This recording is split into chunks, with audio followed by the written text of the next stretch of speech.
Men Bakirova Diloram To'laganova 1977-yil Zangio'ta tumani ziyolilar oilasida tug'ilganman. 2007-yildan beri shu tumanda tadbirkorchilik bilan shug'ullanaman.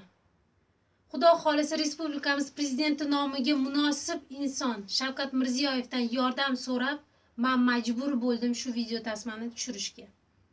2014-yil Zangio'ta tumanida yo'l qurilishi sababli men ishlab turgan joy buzilib ketdi. Homilador ahvolda bo'lsam ham o'z ish faoliyatimni to'xtatganim yo'q.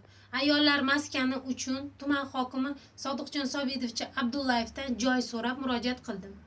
Tuman hokimimiz mana 4 metr davlat zaxirasidagi yer, lekin bu joyga qurilish qilishingiz uchun shu joyga chegaradosh bo'lgan hovli joyi o'z mablag'ingizga sotib olishingiz kerak.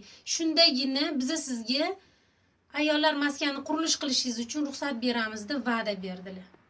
Tuman hokimining va'dasiga kirib, men qo'shni hovlini o'z mablag'imga sotib oldim. 2014-yil avgust oyida tuman hokimi Sodiqjon Sobidovich Abdullayev, o'rinbosarlar Ismoil Fayzilla Boriyevich, Mavlonov Avazlar boshchiligida qurilish boshlab yubordim. Lekin nimadir bo'ldiki, bu 3 shaxs o'z va'dasida turisha olmadi.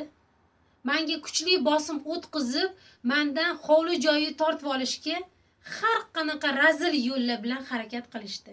2014-yil 12-sentyabr kuni Mavlonov Avaz qurilish joyiga kelib, meni homilador ahvolimda urib, tepkilab, tan jarohati yetkazib, og'ir ahvolda tashab ketdi. Shu kuni men tuman kasalxonasiga tushib, 800 grammli o'g'il farzand ko'rdim. Tuman kasalxonasida farzandimni katta qilishga sharoit yo'ligi sababli Respublika pediatriya kasalxonasiga ko'chirib o'tkazdik. Komala Shavkatovni, Komala Isroilni men bu shifokorlar oldida ta'zim qilaman. Meni 800 grammli farzandimni 3 oy ichida 1,5 kilo vaznga ko'tarib, bag'rimga qaytarib berishdi. 3 oy kasalxonada yotib uyga chiqqanimda bu mansabdor shaxslar meni tinch qo'yishmadi. Uyimga borib o'zimni qo'rqitishdi. Ota-onamni qo'rqitishdi. Sotib olgan uy-joyimga o't qo'yib yuborishdi. Boshlagan qurilmamni buzib, yakson qilib tashashdi. O'zimni yurtimda tadbirkor ayol bo'la turib, sog'lom ona, sog'lom bola yilida meni xo'rlab tashashdi. Yakson qilib, har xil yo'llar bilan menga ta'zim o'tkazishdi.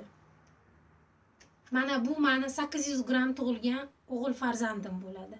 Xudo xolisa bu farzandim 3 ga kiradi.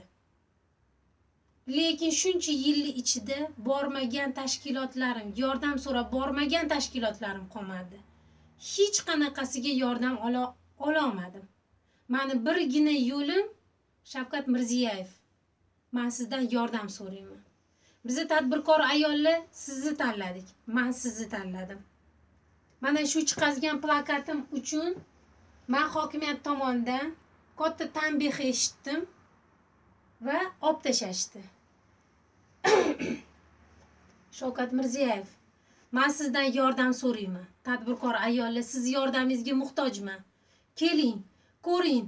Biz ayol tadbirkorlar qanaqa xaroba joyda ishlayotganimizni, qanaqa xo'rliklarga bardosh berayotganimizni o'z ko'zingiz bilan ko'ring.